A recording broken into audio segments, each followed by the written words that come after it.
My name is Ashley, and this is Let's Talk Dispatch. I do. You're gonna do it. Do it really well. And I believe the world needs more dispatchers. Around in the mud, blood, and beer. Years that I'm not working 4th of July.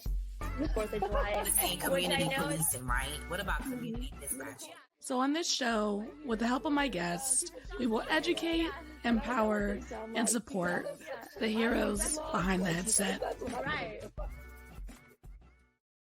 Hello, everybody. Welcome back to another episode here on Let's Talk Dispatch with me, Ashley, the Raspy Dispatcher. If you do tune in to this podcast by watching on YouTube, you have just officially seen our new introduction reel. I had the old one with my long hair on there for a while, so I was really excited to finally put together a new opening video. And in that opening video, I got to put some of the folks I've been going out and visiting at these centers across the states. We've been to San Jose Police Department, and we've been to a department in Nebraska, Lincoln, Nebraska. So those videos are deep in the editing process. They're a little more extensive than a regular everyday podcast episode, but it is a segment that's going to be audibly on here on our podcast. But mainly those videos are being created for our YouTube channel to really highlight centers and what they look like in the real world, out in the wild, and show the everyday citizen who the people look like that are answering 911. So if you don't subscribe on our YouTube channel, make sure to head over to the Raspy Dispatcher on YouTube, hit that subscribe button so you don't miss out on those upcoming segments. And if you want us to come visit your center, shoot me an email. We're trying to get to as many centers as possible. So definitely would love to chat with you about coming out and bothering you and your people for a day. So today's episode of Let's Talk Dispatch, I'm super excited about. My guest is a DEI instructor and senior consultant for 911 Training Institute. We love Ryan. We love the 911 Training Institute. We love Jim Marshall. So we're super excited. They're also a graduate sociology student at Eastern Michigan University, and they're specifically cooking up, creating a study that really delves into things dispatchers deal with answering these 911 calls. And we're going to talk more about that during our episode today, but let's bring on my guest, Tyrone Kelsey. Hey, Tyrone. Hey, Ashley. Hey, everyone. Good to be here. How are you doing today? I'm doing great. Thank you for having me. I'm excited. Thank you for being willing to come on.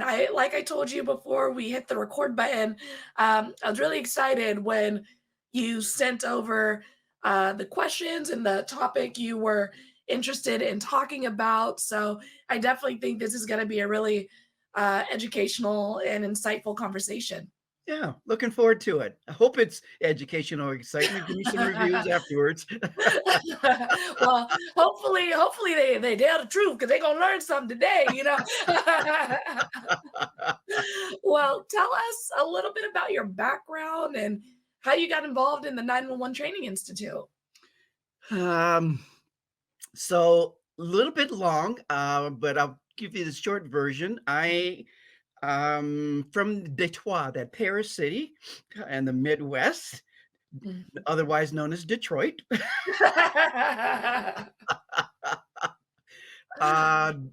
July 23rd, 1967, the Detroit riot, I was 11 years old. I watched the city burn, literally. Wow. My mom tried to explain to me what was going on. I couldn't get the concept of the dynamics of race and animosity between white and black people.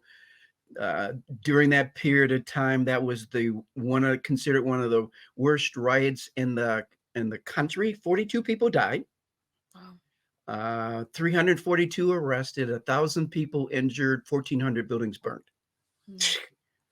And that was when I discovered the world.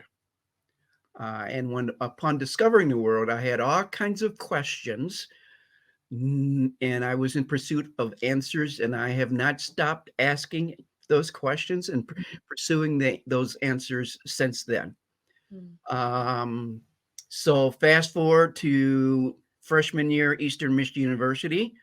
I've had all kinds of different diversity related experiences, but one of the experience I had was I met a young man who asked me where I was from. And I said, I'm from Detroit. And he goes, really? Where are you from? I said, I'm from Detroit. No, like for real. And then he got real aggressive, was in my face. Really? Where the heck are you from? And I go, oh, it was one of my trigger moments to go, I gotta diversity. My line of work, diversity has chosen me. I didn't choose it. He taught me a lot about that kind of dynamic. Fast forward, I started doing stuff with all kinds of different expressions of diversity. One of those with multiracial churches, helping leaders who would want to strategically transition their homogeneous congregation to a multiracial congregation. And so I've been doing that for a number of years. Lo and behold, one Sunday, Jim Marshall shows up at my church. Jim, I didn't know that's where we were recruiting. Yeah. So he and his wife, lovely wife Linda, had moved down from Petoskey, be near their daughter who had moved into the area. He literally sat behind my left shoulder, and the dynamic that happens. Here's another expression of diversity, right? So it's multiracial church, and what they told me, I didn't know that's what they were doing. It was called the CTWC School of Rhythm, where the white congregants would go clap when Tyrone claps.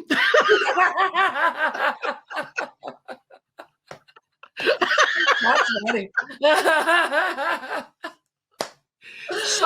So with that as the background, been going there for a number of years. With that as a background, all of a sudden I'm hearing this phenomenal rhythm and clapping out of my left ear. I turn my head and there's Jim Marshall. That's hilarious. We hit it off right away, went out to breakfast that following week, have been talking and being friends, him and my wife, Karen, his wife, Linda. And one of the conversations, because of what I do, that has been ongoing for a number of years has been related to diversity.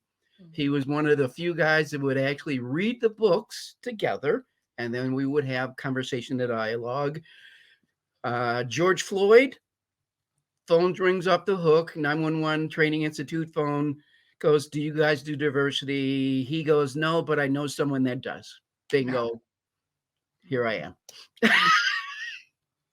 Oh my gosh.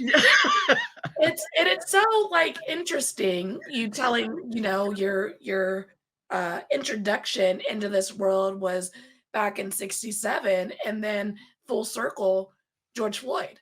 Yes. I mean, how unfortunate and how like full circle that truly is, and kind of speaks to how we've come so far and yet we're still kind of in the same place in some regards. Yeah, and therein is what I try to help people understand in the classes that I conduct is why we need, and asking the questions about our history and the dynamics of stereotypes and prejudice and bias that continues generation after generation, and just have different expressions related to identity characteristics, not just race, why that continues to happen, and then how to recognize it so that you can begin to have meaningful conversations, and then more importantly, begin to take corrective actions for that, because it's the downside of the positive way in which we learn and acquire things, the way our brains work, how biases come about there, etc. But unconscious bias gets is part of our social conditioning, and we pick things up as we're growing up about categories of people that turn into stereotypes, turn into biases, that turn into speech and actions that are negative and troublesome. So Mhm. I try to help people understand that. Exactly. And so I would say that, like, when we're talking about diversity in 911 specifically, right? How does diversity among 911 emergency service personnel contribute to effective emergency response and relationships with the community we're serving? Yeah. So, great question. Let me just back up and kind of give context for diversity, make sure we're kind of Mhm. understanding that on this sort of same page. Everyone gets the element of diversity which is the representation. Is just the diverse spectrum of race, ethnicity, identity, characteristics, et cetera. Everyone sort of gets that part. Yeah. But it's also about diversity of thought and diversity of orientation and experiences.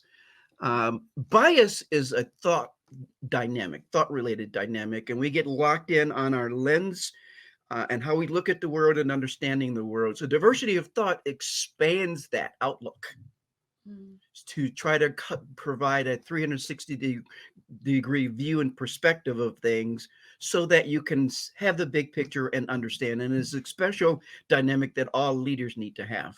Mm.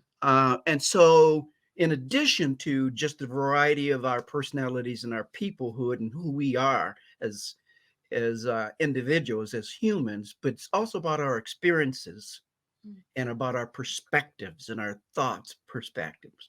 Mm. The reason that's important is because that's what gets to the point of problem solving and creativity and innovation Mm. and looking at something and understanding it from different perspectives and considering other possibilities so you can not have blind spots. Mhm. Um, right? So in that regard, diversity is a reflection of our social culture dynamics, Mm. very complex layers of social conditioning that causes us to um, be isolated from one another. And therefore, when we're in contact with one another, we sort of try to figure out who are you? Who am I? Why are we here? How do we work together? What's the mix? If there's toxicity when we're working inside in our interpersonal relationships, oh, and there's different communication modalities when we're in the citizenry there because of their subcultures and their signs and symbols and meanings and how they relate to each other. The citizenry that 911 interacts with has a lot of communication challenges and differences based on the demographics of the community in which they serve. Mm. So diversity is about, yeah, and what I've heard some of the dispatchers say was not cooperative, Mm. right? In that Mm. communication and addressing that communication challenge. What does that really mean? Because communication is bidirectional with Mhm. the caller and the citizen, and with the person receiving the call there, et cetera. So Mhm. usually that's an indication that there might be communication challenges on both sides related to diversity, Mhm. language, culture, dialect, um, etc. So when I consider that, I consider it okay. Obviously, with the nature of the calls that come in and who the citizenry are, but also internally in terms of interpersonal relationships. Where I see it the most is related to a statement that I heard one of the directors, the ECC, the center call center directors indicate. Mm. A response from a citizen who was frustrated that said, "If I were white, you would have sent the police." Mm. Mhm. I've heard that before, Right? answering 911, yeah, for Yeah. sure. Right. Mhm. Mhm. So that's a reflection of the complexities around diversity, equity, Yeah. and inclusion. Yeah. Mhm. Mhm. And it's definitely something that I think when when we talk about, like, our responsibilities for this to be on our forefront of our mind in our centers and things of that nature, situations like that do come across my mind because I think I think if you ask a lot of dispatchers, they're like, well, they can't see us, we can't see them, we don't know who we're talking to, why does Mhm, that matter? mhm. And, you know, there is a level of we have to be really intentional in order to, move the model forward in order to create these relationships with our callers, because those realities for our callers do exist. When they say that, they do believe that, even Yeah, though they have no idea who they're actually talking to exactly. on the other end of the line. We represent an entity, right? Like we represent, common times for me, a police department, and Yeah. that is, that individual and that community's perception. So, how do we bridge that gap over a phone call Yeah, during a and it's crisis? hugely challenging and difficult to do. Mhm, Part mhm, of I appreciate what you're doing, right? Generally, the public sees calling 911 as this black box. They mhm, don't know how it works. They know all they got to do is talk to someone on the phone, and then something happens when public safety services show up. mhm, They mhm, don't need to, they don't want to know how it really works, what the mechanisms are there, et cetera. I love what mhm, you're doing is trying to make that more transparent for people to mhm, really understand that there mhm, really is a human behind that and the difficulty and challenges with telephone communications. mhm, Right? mhm, So my background's IT and I used to do telephone technical support mhm, and I went I went home with successes and failures, frustration. I can't see what your computer is, what's going on with your printer there, et cetera. Let me try to get as much as I can into what how you're telling me so I can visualize that. The mhm, nature of the business itself, the work that dispatchers do has communication difficulties embedded, structured into the design of the system itself. mhm, mhm, So you add to that the layers of identity and communication language challenges, hugely difficult. mhm, So part of that then is, and it's a conversation maybe at the director level, is how do we begin to have conversations about supporting dispatchers in their understanding of cultural communication challenges. mhm, Where's the training? Where's the conversation? Where's the simulations? What are some of the indicators of because language itself is so challenging and difficult. So mhm. I mean, communicating in our common language, right, is difficult. Like you speak English, I speak English, and we're struggling. Then you add in like folks who English isn't their first language and that's not what they're comfortable communicating in. And then you bring in a translator and it's you, the translator and the caller, and you're trying to communicate over the phone, the old telephone game when you're a kid, yeah, and you start here and here and it's like a whole new call. That is kind of the reality of what we do as yeah, 911 dispatchers. We yeah, are playing telephone. yeah, We're doing our best to meet you in the middle, our callers, and for dispatchers and for the everyday citizen, my sole purpose is to take your call and send it out.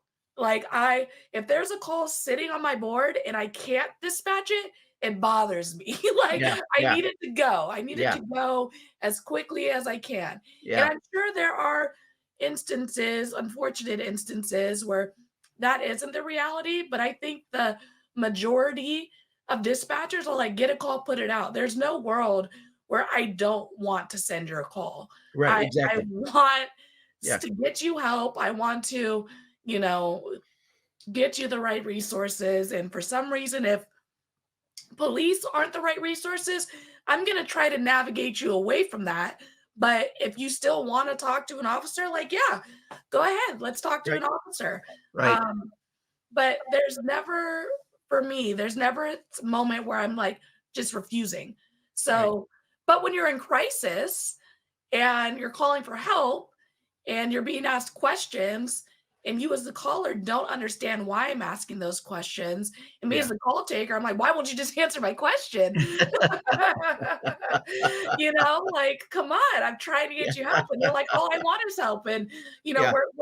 we're battling to try to get the same thing to happen, but it's just so stressful sometimes. Yeah. And Yeah. Yeah. Yeah. I so at a certain point, when you kind of see that is a pattern, that's where my consulting hat. I put my consulting hat on because it's about recurring incidences or experiences, and anything that's a recurring kind of thing then becomes a pattern, and a pattern means that at a certain point we just need to examine it and understand it, pick it apart and understand it to see what the dynamics are and what are the teachable elements behind it. That is on both ends, the citizen and in stress and panicking, and the equipping and the reinforcement of the capabilities of the dispatchers in those kinds of situations. How do we help begin to make that a bit better? Yeah. So that's what the consulting dynamic is, and we just go, okay, let's take a look into to see, and that's the part I love, because then it leads down to, what if we do this? What if we handled it this way? Let's have the conversations. Let's see what happens in other situations, and nearby regions, jurisdictions, or on other places there, etc. So I'm after data. I'm after data in order to get patterns there, etc., to begin to go, can that be positively influenced? Maybe, maybe not. Yeah. Let's chase the rabbit hole and see. And I think when we talk about, diversity and culture shifts, and as a department, one thing that dispatchers have, I think across the board, issues with is retention and recruitment. And when you talk about creating DEI training, putting this on the forefront of the members of our departments, it's, I feel, really establishing a culture shift in our agency rather than just putting folks through like a training to say we did it. Exactly. Right. Exactly. And how can we in emergency services and our agencies ensure that this is kind of starting at our recruitment? Because I think I believe retention starts at the moment someone applies for a department, for a job. And how do we kind of you put in our recruitment, in our hiring practices, in our promotion practices, that diversity, equity, inclusion is on the forefront of those things? So all successful organizations, when they identify what their core values are, Mm. you can see those core values reflected in almost everything they do. Mm. Right? So if diversity and inclusion is a core value, then you can see it when you look at it. The lens of that core value goes, your languages. I'm looking for diverse candidates Mm. in your advertising. Mm. I'm going to those places where the diverse candidates reside. Mm. I'm going into their schools and I'm doing job fairs, career fairs, where the candidates are that I want to consider engaging. So the core value then affects your mindset, and your mindset then begins to direct your actions, Mm. because it's a core value. And then it's documented everywhere, it's followed up everywhere. And then here's why that's important, and here's why it's connected. The first bias, how we discovered biases, was in the 60s. You ever hear of the blind orchestra audition Mm-mm. test? Mm-mm. A white male observed and asked the questions, why are there only white men in the orchestra? Mm. And what he did, and this is related to recruitment and hiring and promotion, et cetera, what Mhm. he noticed was that when they were having auditions, even though they had women in the auditions, the selections always end up being male. So what he did is he put curtains up so that the people, the judges, couldn't see who was performing. Mm. It were called the blind auditions. Mm. And what they end up noticing is when they started selecting and hiring people, they go, it's a female, it's a woman. She plays great. They realized that they were being impacted by their their narrowed perspective. That's the unconscious bias. Wasn't the most perfect study. So if you look at it from a PhD perspective, it wasn't controlled and all that, but it proved the point that has been validated ever since then. Hiring, promoting, training is similar dynamic that happens. There's a blind spot that then occurs that requires effort to go, okay, here's what I think I'm seeing in this candidate, in this interview process, in our retention process, et cetera. Let's get another set of eyes and perspectives. Here's where diversity comes in, based on diversity of thought and diversity of experiences, right? So that you work at it to begin to go, if there's bias in there, how do we identify it and how do we remove it? That's consistent effort over time. So the questions that you ask, the language that's in the interview questions, the setting of the interview questions. And one thing that I've often observed as with new set of eyes there is, subcultures, because family life is so important, and it's important in majority cultures as well, but really, can you think through an 8-hour shift instead of a 12-hour shift? Because it's so disruptive. Because there isn't always the partner dynamic. There's the single dynamic that happens there, et cetera. And that happens in majority culture families there too. But if diversity is a core value, then one of the ways it would be reflected is when they're hired, to your point, retention, how do we keep that person by making work better? And maybe thinking through, there's a blinder we have in just the fact that we do these long shifts. And then if there's overtime, right? And there is overtime.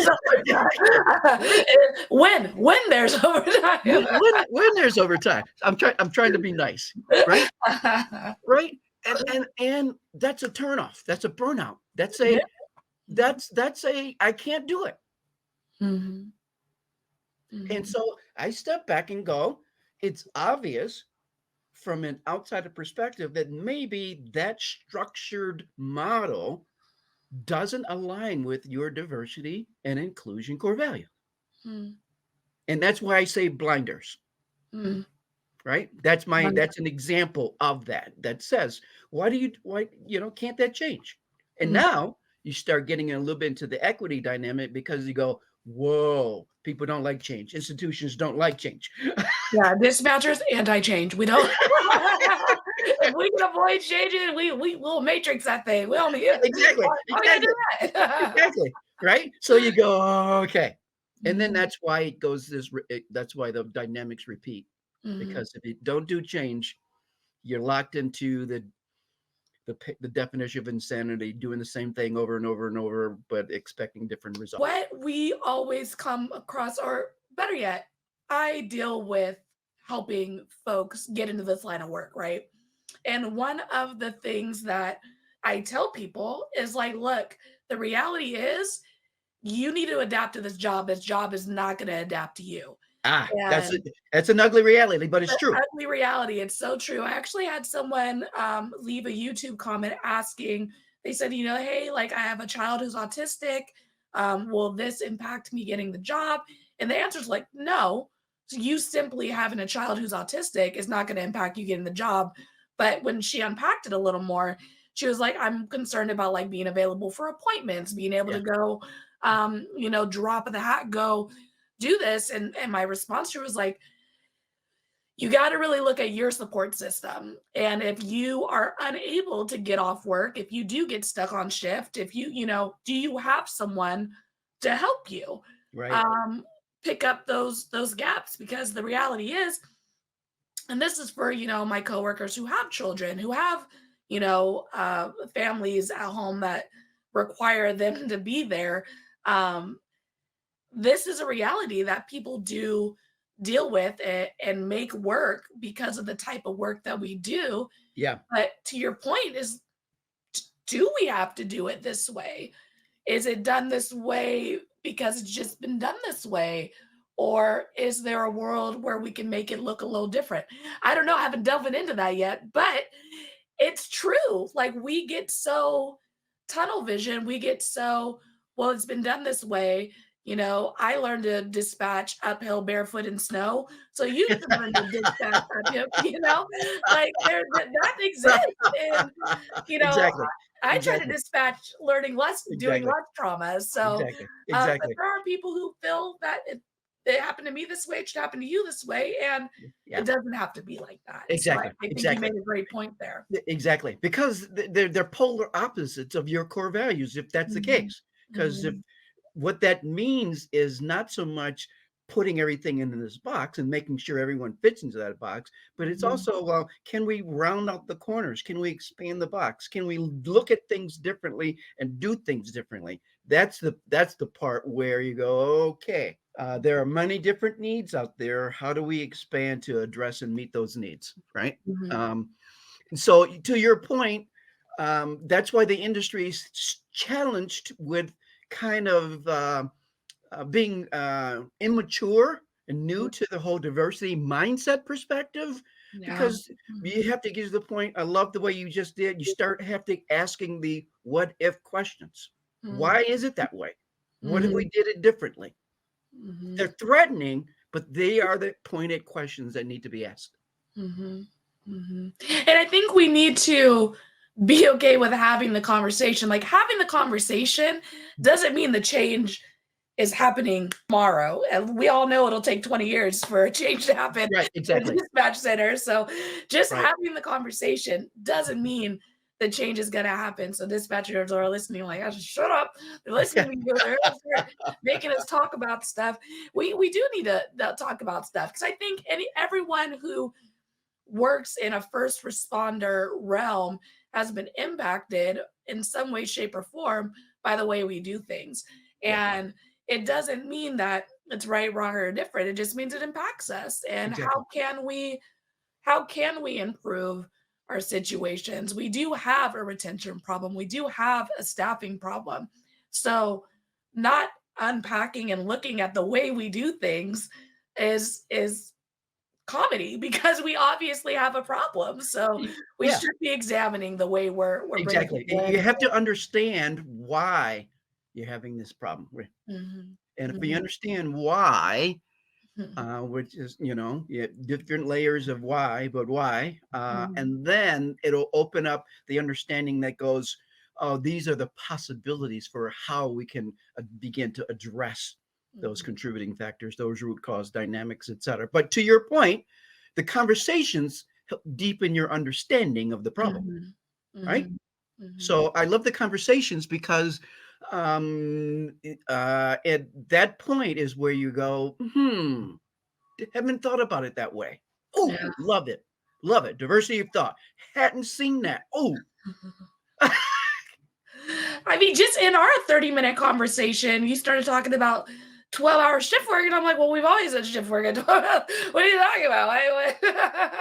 And I mean, it's true. Like, I yeah. mean, I enjoy shift work because I have no children. It's just me and my fiance, and we come and go as we please. But for Uh-huh. people who have Uh-huh. families, who have different, Uh-huh. household situations, it is a Uh-huh. struggle, Uh-huh. and so it isn't something that would ever come to my forefront of thought, but I know it's in those folks who are reaching out to me, asking questions, and it's out there. And so, is there a world where we can make us a little more accessible to folks who have families, and that's a concern for them? So Yeah, it's yeah. it's And I love that because that leads to the creative problem solving, the beauty of work, and then you get some change dynamics, and after a while people settle down and accept it, et cetera. But it opens up a whole new world of possibilities. But more importantly, it begins to have the possibility of fixing the turnover, the yeah, retention, the staffing issues, et yeah, cetera.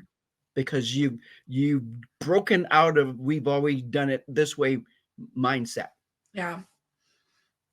So we talked about it in the front at the intro. Is you're a graduate student, a sociology student, and you kind of filled me in a little bit on a study you're proposing. Hasn't gotten approved yet, but you're cooking with it.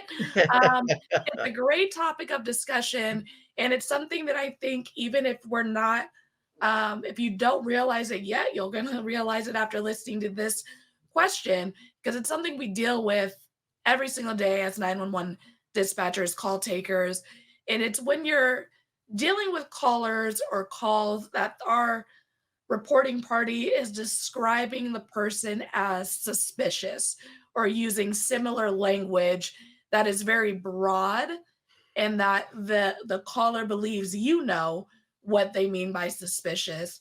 Hopefully, if you're a dispatcher listening and someone says that, you're not just taking it at face value and you're making them tell you actually what they're doing that is suspicious.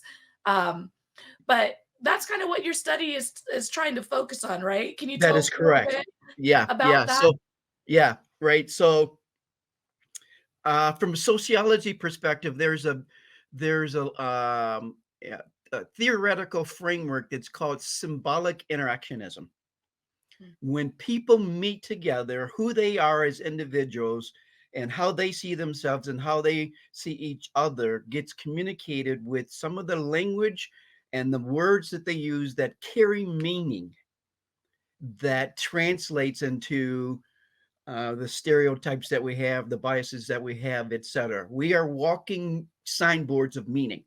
We've learned that growing up, our signs and symbols and how we communicate, etc. So what you are what dispatchers are engaged in is a caller's perspective of some part of society they have seen, they have it interpreted this way, and they have interpreted the person in that scene in this particular way. And they're trying to communicate that interpretation in their words to you so that you can intervene. That is loaded. Mhm. So true. Loaded. Ah. And it's all about ambiguity and interpretation, judgment of people, individuals in different settings. They bring into that dynamic set of meaning. So in sociology, what we've experienced in what's a pattern called living while black, Mm. right? Where a caller goes, someone's in the park and he isn't supposed to be having a grill there because there's no built-in grills. Calling dispatcher, calling police to get that intervened, right? Mhm. Why does that citizen believe that that situation doesn't fit Mm. their paradigm? Mhm. Sociologists try to get into understanding there's meaning being communicated there. How do we respond to that when we Mm. look at it from the dispatcher perspective? Because it's so subjective, it's so ambiguous. Mhm. It really is, yeah. Yeah. It really So Man, I know dispatchers listening are like, "Ah, ambiguous, that's probably the best word." right, right, right. So the premise of my study is dispatchers sit in a social in society's catbird seat. Mm. And the catbird seat is the advantageous position where you see everything going on in that community with the citizens. Mm. And it's a perspective that has social value about what the citizens are experiencing, what their living situations are, what their issues are, what their communication dynamics is. And so I am proposing the reason it's a value of someone institution like Eastern Michigan University is I want to get this catbird seat perspective from the dispatcher's perspective. Mm. With something as challenging and difficult as suspicious, to get a gauge for what's going outside in the community, what's going on in the community. Mm. That's it's a gold mine of diversity, equity, and inclusion information. Mhm. It's a gold mine. Mhm.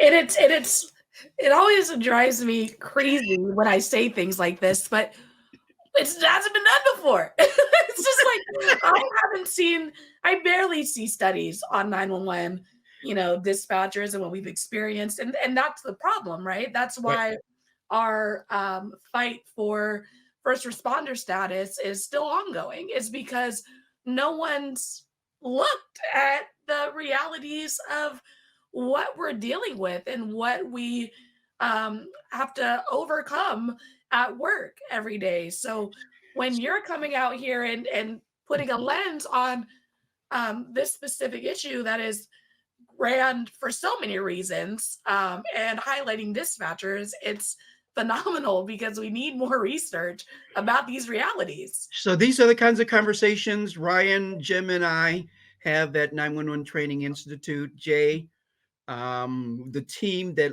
goes, okay, we've got all kinds of skills, perspectives there, et cetera. I happen to be the analytical one that goes, where's the data? That's key to my consulting. And I go, has anyone ever looked at it from this perspective? So that's kind of how we differentiate ourselves as an organization, as a company. 911 Training Institute is focusing on what's the dispatcher's perspective. Mhm. There's a lot of work because people connect dispatching with policing. There's a ton of work in policing, Yeah. right? Mhm. Mhm. And so I'm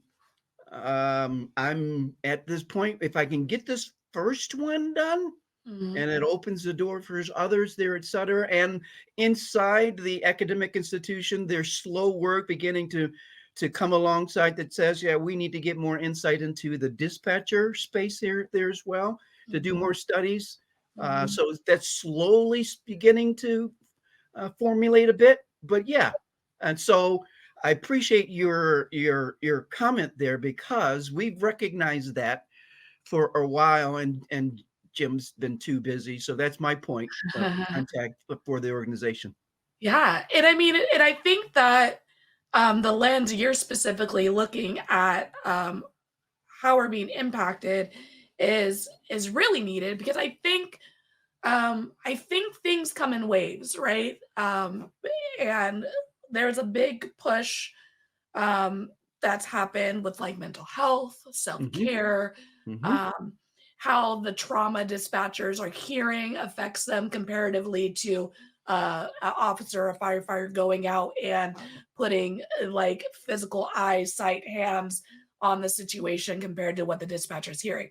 There's been a big wave and push in regards to acknowledging that we should not be sweeping things under the rug. We should be taking care of ourselves so we can take care of each other and so on and so forth. Um, and now with, this push in law enforcement, this acknowledgement that we have some work to do coming, we're now starting to look at the lens of how those socioeconomic things impact how we're handling these calls, Exactly. the language that's being used, our own personal bias, because we all have it. We just have to be intentional with going, no, no, no. Um, so I'm really excited about that coming to the forefront. Yeah, And I think and Ashley, here's where I love the word possibilities because I mm, like to think out of the box. mhm, But here's where it also connects with is community outreach. mm, mhm, Because the negative outcomes that happen in our social relationships mm, upset and disrupt the relationship between citizens in the community and policing and dispatching itself, mhm. which makes that whole circle of interactions even more challenging and difficult. Yeah. Yeah. Understanding that, then we'll have literally practical applications from looking at the possibility for enhancing community outreach, community relations, Mhm, because those outcomes, people have legitimate fears, legitimate hesitancies. If mhm, you're a community, ethnic community impacted by those negative outcomes, you're not inclined to be cooperative, to mm, be engaged, and to maintain fear and disrespect for the whole public safety enterprise, Yeah, those are. right? And so when you look at this holistically, you go, there's some insights that can be applied not just to upfront and interfacing with the call, the citizens and the cause, but back in with community outreach and relationship building. 1,000%. And I think one thing that is a struggle maybe for us, we're working with, like, we know these folks, right? Like they're our officers. They're, you know, they're great. And it's like, well, our everyone's reality is valid. So if our callers, have this perception of police in general, it's not a like my officer thing or a my dispatcher thing. It's a general thing. It's They have had an experience. They have had a reality that has made this a valid thing for them.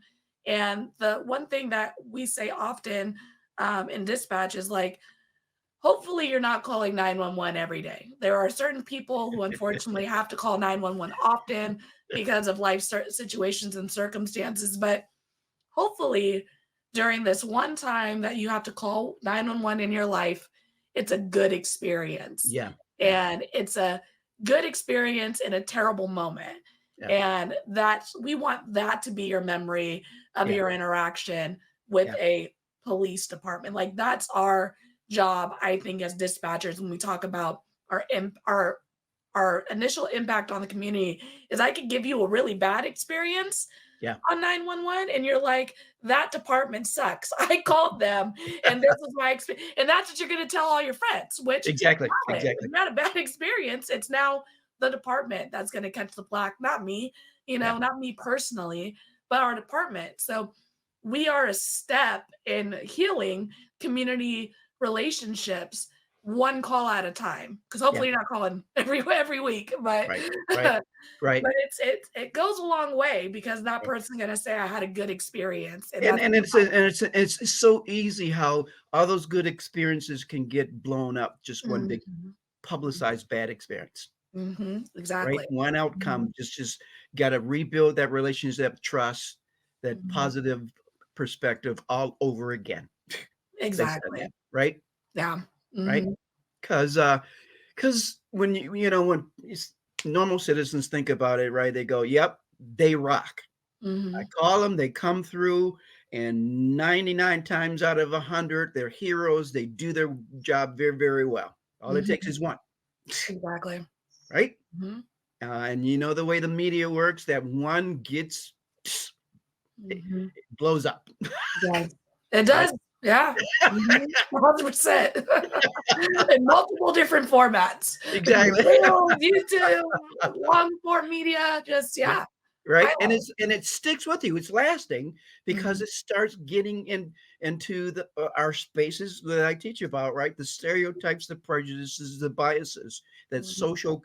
That's why the social dynamic of 911s as being the front end to that public safety interface there, that catbird seat perspective. It is so fascinating. So good. So good. So many great things, so much great information. I'm so excited for all the stuff that's going to come from what you're working on. And I appreciate you coming onto the show and just sharing a small snippet of conversations we should be having daily in our centers, across the industry, across our platforms. It's been really eye-opening and insightful.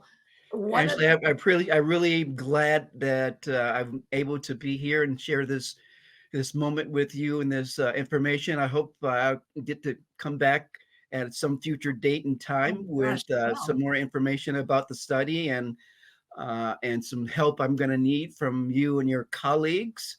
But this has been very stimulating for me, very informative as well. So thank you for having me. Oh, heck yeah. Don't tease me with a good time. You better come back.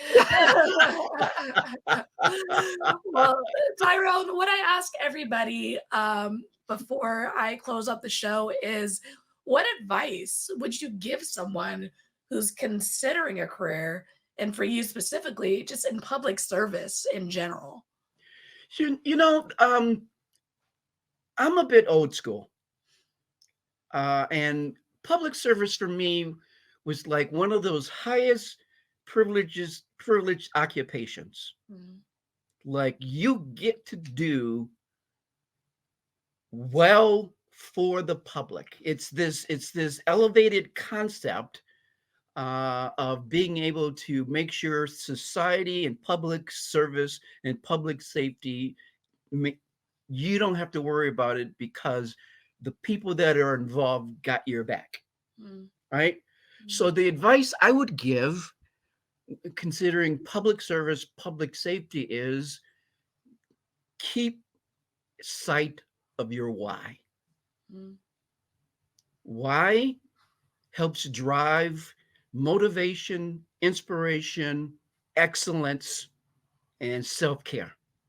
mm, Why helps you stay connected to, even when there's speed bumps, even when there's quicksand pits, getting out, brushing yourself off, and getting back into it.